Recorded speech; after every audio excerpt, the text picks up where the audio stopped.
A seguir, Hora da Notícia. Passo Fundo se mantém entre as 100 melhores cidades brasileiras para se fazer negócio. O mercado de cervejas artesanais que cresceu fora do comum nos últimos anos no Brasil, e o Rio Grande do Sul lidera esse ranking. Um balanço e as perspectivas para o setor comercial, industrial, de serviços e agronegócio. O convidado de hoje aqui no Hora da Notícia é o presidente da CISA, Evandro Silva. E ainda que tal colecionar lâmpadas? A gente mostra uma coleção com uma que inclusive tem mais de 100 anos. Hoje é sexta-feira, é 11 de janeiro, é Hora da Notícia.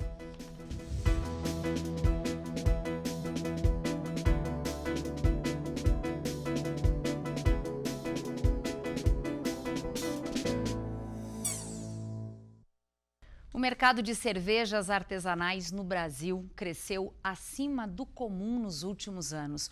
Os gaúchos lideram a lista com o maior número de cervejarias registradas.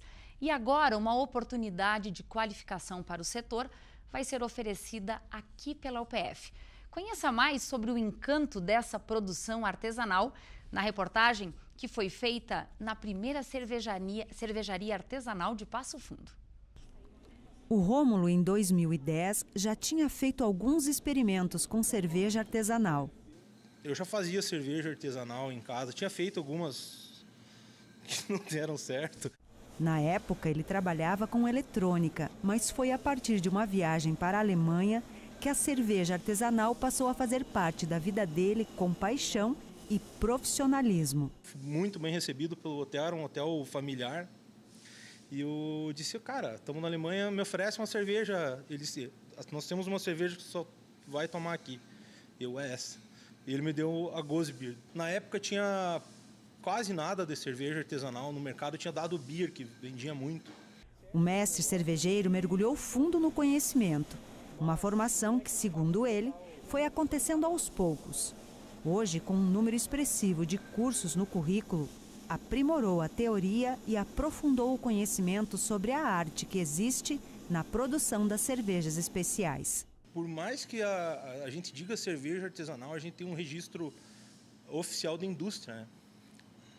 Mas a parte do artesanal fica porque a gente não tem tanta análise quanto uma indústria. A nossa análise quem faz é a gente.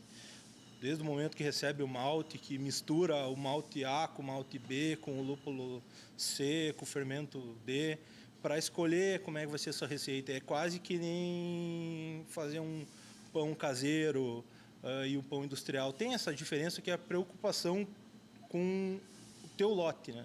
Pode-se dizer que as cervejas artesanais são experiências sensoriais multifacetadas. Sim, quando se fala em cerveja artesanal, abre um mundo de cores e sabores marcantes, inúmeros temperos, condimentos e especiarias, sem contar nos traços e nos estilos. Uma produção voltada também para novos paladares. Como é que eu vou sentir o aroma cítrico se eu não sei o que é um aroma cítrico na cerveja? Como é que eu vou sentir o aroma floral?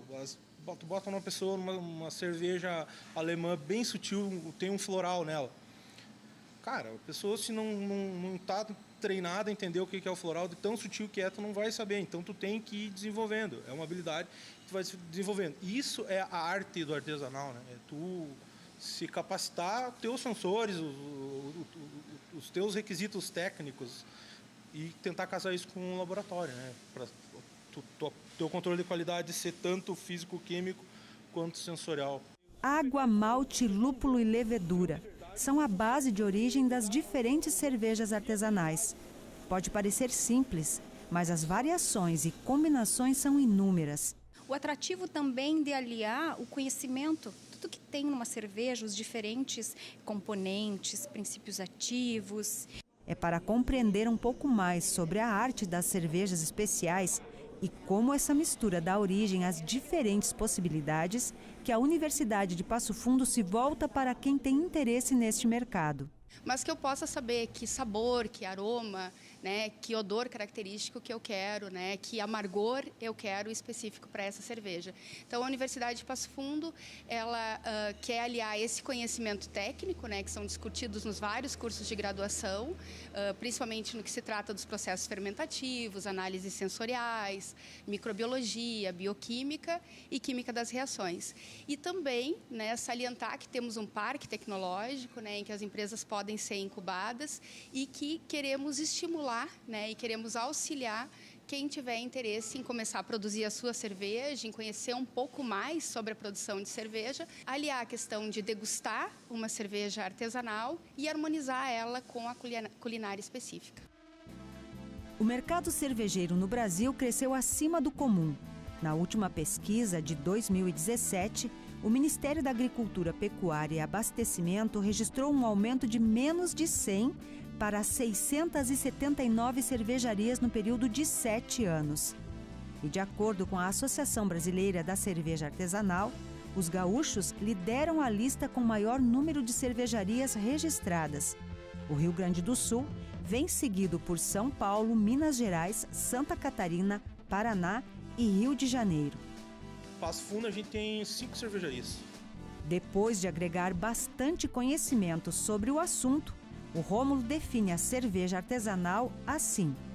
Eu posso partir da busca de qualidade, eu posso dizer que é um prazer, eu posso dizer que é o meu ganha-pão, eu posso dizer que é um brinquedo, porque a gente, querendo ou não, a gente se diverte fazendo.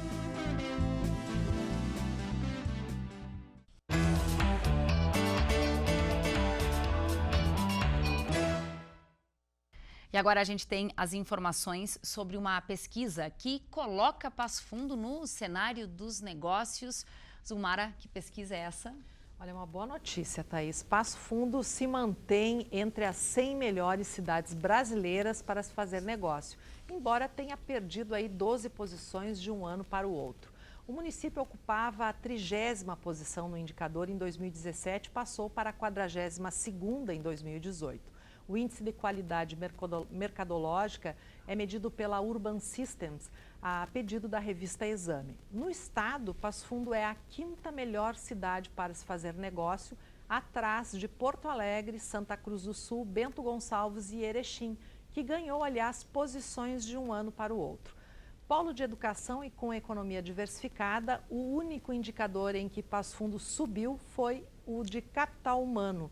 Em 2018, ficou na 13ª posição. Estava na 31ª colocação em 2017. Entre os municípios gaúchos, só Porto Alegre está na frente de Passo Fundo em capital humano. Neste item, a Urban System analisa o setor de educação em diferentes níveis de ensino, contrapondo não apenas a oferta do capital humano atual, como olhando também para o cenário futuro. E aí, a UPF tem um papel fundamental na formação de recursos humanos. A infraestrutura de Passo Fundo ainda é um gargalo. O município perdeu 7 posições de um ano para o outro.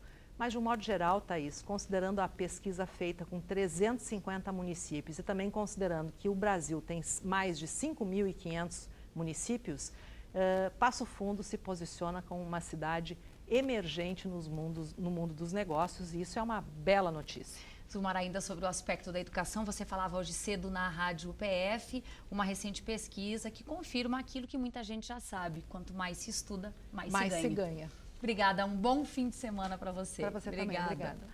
Bom, no próximo bloco, uma coleção de lâmpadas com uma que tem mais de 100 anos. Nós já voltamos.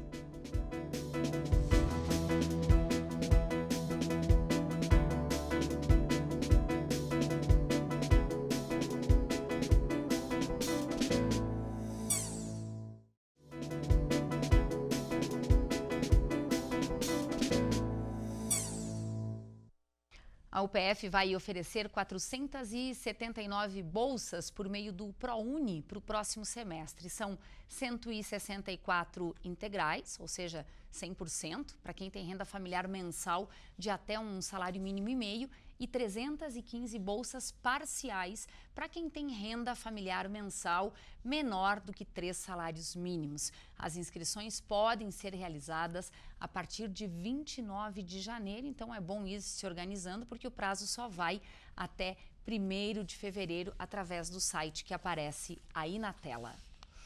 Para a série de entrevistas que estamos apresentando aqui no Hora da Notícia, entrevistas essas que fazem um balanço de 2018 e traçam o cenário para 2019, hoje nós estamos recebendo o presidente da CISA, aliás, reeleito para mais um mandato, o publicitário Evandro Silva. Seja bem-vindo mais uma vez ao PFTV. Obrigado, Thaís. Evandro, como definir esse ano de 2018, ainda mais que você representa uma entidade que congrega diferentes segmentos da economia? Como é que esses segmentos entenderam esse ano que passou?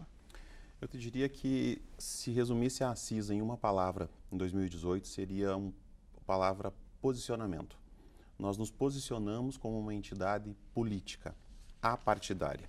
A CISA sempre tratou com um certo milindre a sua posição na sociedade. E nós entendemos que era um momento de nos posicionarmos com clareza o nosso papel. O nosso papel, como você diz, é representar os 4 setores produtivos do nosso município, o agro, a indústria, o serviço e o comércio, e tudo passa pela política. E nós temos esse compromisso com os nossos sócios, de nos envolvermos. E 2018 foi definitivo esse posicionamento. E nós provamos isso, promovendo o debate, trouxemos o governador a Passo Fundo para que as pessoas pudessem ouvi-lo e aproximá-lo da população. E fazer perguntas a ele. Conversar, dialogar, isso, trazer os seus anseios. O próprio painel que nós desenvolvemos com os candidatos a deputado estadual e federal também foi a partir dessa definição, que é o papel da CISA. O que ficou pendente de 2018 e que passa a ser tua meta para 2019? Nós iniciamos alguns projetos que temos que dar continuidade. O Guardião foi um projeto que vem de algum certo tempo, com resultados efetivos. As 58 câmeras instaladas em 2018 nos dá uma satisfação muito grande, mas temos muito a fazer. Então, isso é um compromisso que nós continuamos e trazemos para 2019. Ou seja, certamente uma ampliação. Uma ampliação. Nesse número. Nós temos o compromisso de realizarmos mais de 300 câmeras. E a aproximação com o micro e o pequeno. Nós sentimos esse espaço dentro da CISA, que nós precisamos dar voz ao pequeno, aos anseios, nos aproximarmos dessas empresas, entendermos o que elas precisam e sermos o interlocutor junto ao poder público, ao executivo e legislativo. Então, o teu desejo é contar ainda mais com a participação de pequenos empresários na Expo CISA, por exemplo. Você entende como algo que precisa ser efetivado? Nós vamos buscá-los. Nossa meta para 2019 é ir atrás dessas empresas, abrir a CISA para eles, e a Expo CISA é uma das formas de que nós entendemos que são possibilidades de negócios para essas empresas. Feira essa que vai acontecer mais cedo do que o habitual em 2019. Um desafio para 2019. Pela primeira vez, nós vamos realizá-la em setembro. Por que essa alteração? Nós entendemos, Thaís, que ficava muito próximo ao final do ano, aproxima muito com dezembro, o comércio ele é um pouco mais agitado nesse final de ano, as despesas também aumentam em função do 13º, que as empresas têm esse compromisso, já começa também um período de férias. Então, em função disso, procuramos antecipar justamente para a realização de negócios e o giro também de financeiro. Evandro, só para encerrar aqui, de maneira geral, como os empresários que você representa o que eles estão esperando desse ano aí de 2019, que está só começando? Nós entendemos que com uma expectativa alta. Todos com uma expectativa alta. Já vinha em 2018, um cenário já estava se desenhando promissor. E agora, até então, hoje mesmo eu vi agora a notícia a Zulmara também trazendo a informação. A própria Rádio PF trazia a Bolsa em alta, continua em alta. Eu acredito que é promissor. Vamos torcer para que continue nesse clima. Que bacana. Que o ano seja ótimo para a CISA também. Muito obrigada, viu, Evandro? Muito obrigado. Obrigada. E olha, a gente segue ainda fazendo um balanço de 2018, traçando os objetivos de 2019 na semana passada. E na próxima semana, na segunda-feira, vai estar com a gente aqui no estúdio. Faltou a gente ouvir também o comandante do 3º RPMON, da Brigada Militar, o Tenente Coronel Volney Seulin, que vai falar sobre os desafios na área da segurança em Passo Fundo. E olha, para você que está programando atividades ao ar livre neste fim de semana, fique sabendo que o tempo não vai ajudar muito. Está previsto aí tempo encoberto e também estão previstas pancadas de chuva. Olha só.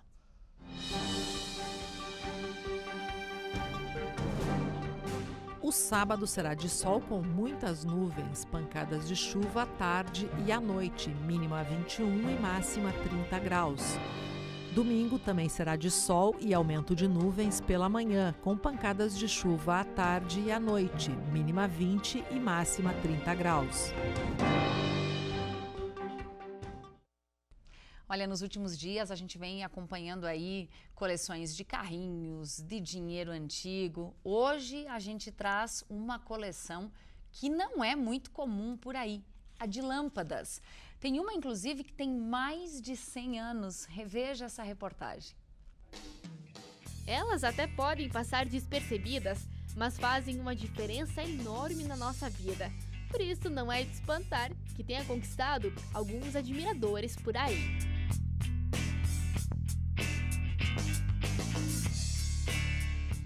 Todo mundo gosta de alguma coisa, mas algumas pessoas gostam tanto que acabam colecionando. Esse é o caso do Newton, que coleciona lâmpadas. Newton, tu já deve ter ouvido essa pergunta 1 milhão de vezes, né? Mas eu vou te perguntar de novo. Por que lâmpadas? Lâmpadas. As lâmpadas são da minha área, a qual eu trabalho há mais de 20 anos, né? Na área elétrica, gosto muito dessa área. Me despertou curiosidade pelo seguinte, como que funcionava a iluminação no tempo de 1910, 1920. Através dessa dúvida que me despertou essa curiosidade em também colecionar as lâmpadas, né?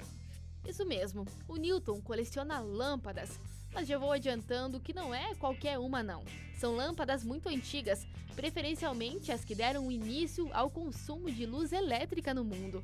Essa aqui, por exemplo, tem mais de 100 anos, é de 1912.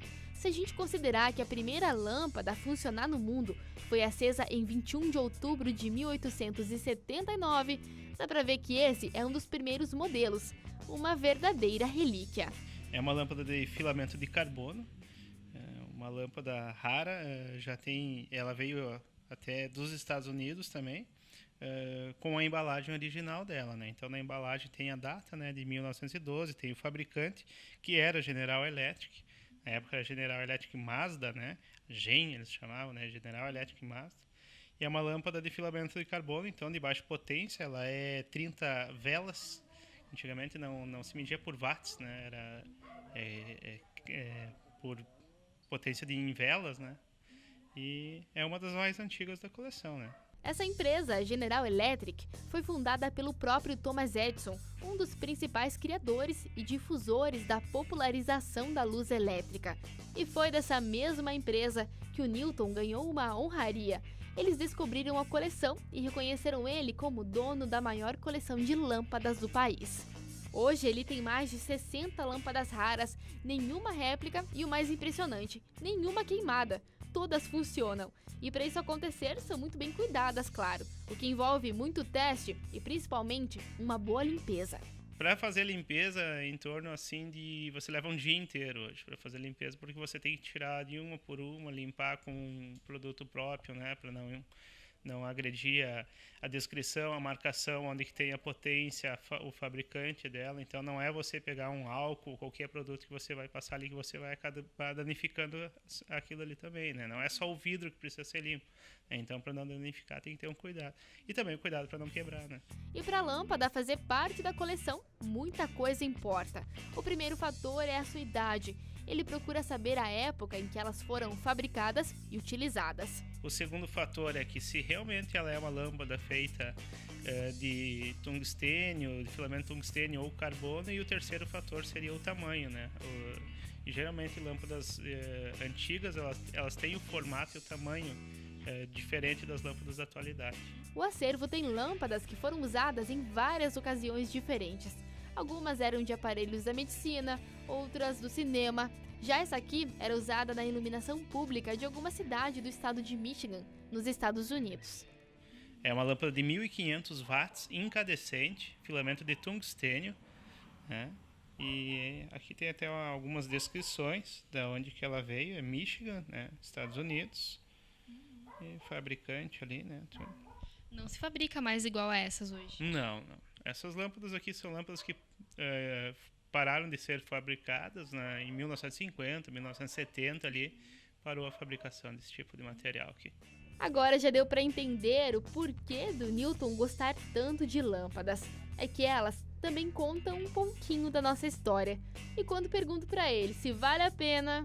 É um negócio assim que isso vai ficar pros filhos, vai ficar pros netos, e é um negócio assim que futuramente eu acredito que vai agregar valores, e hoje a coleção já tem um valor bem legal aí, porque é um item raro, né, de se encontrar mundialmente.